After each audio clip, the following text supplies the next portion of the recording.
Gas সরবরাহ আবারও কমছে, বাড়ছে লোডশেডিং। একটু স্বস্তির পর আবারও অস্বস্তিতে পড়েছে দেশের বিদ্যুৎ পরিস্থিতি। দুর্ঘটনায় ক্ষতিগ্রস্ত অ্যাক্সিলারেটের এলএনজি টার্মিনালটি 4 দিন আগে আংশিকভাবে চালু হয়। এতে প্রতিদিন প্রায় 75 কোটি ঘনফুট পর্যন্ত এলএনজি সরবরাহ পাওয়া যাচ্ছিল।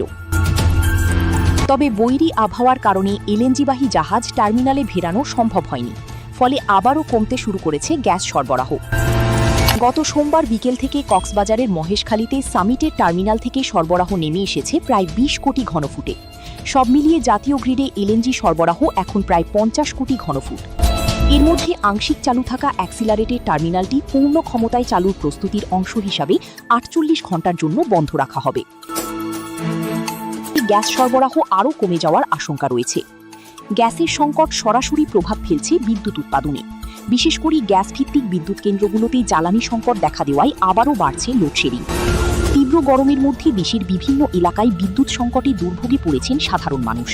কোথাও 24 ঘণ্টায় 12 ঘণ্টারও কম সময় বিদ্যুৎ পাওয়া যাচ্ছে, আবার কোথাও 15 ঘণ্টা পর্যন্ত বিদ্যুৎ থাকছে না।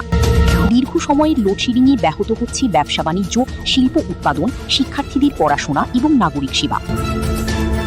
ক্ষোভে কোথাও বিদ্যুৎ অফিস ঘেরাও করা হচ্ছে, আবার কোথাও ঘটছে ভাঙচুরের ঘটনাও। পরিস্থিতি নিয়ন্ত্রণে গ্রাহকদের ক্ষোভ সামাল দিতে বিভিন্ন বিদ্যুৎ অফিস ও উপকেন্দ্রে পুলিশি নিরাপত্তা চাওয়া হয়েছে।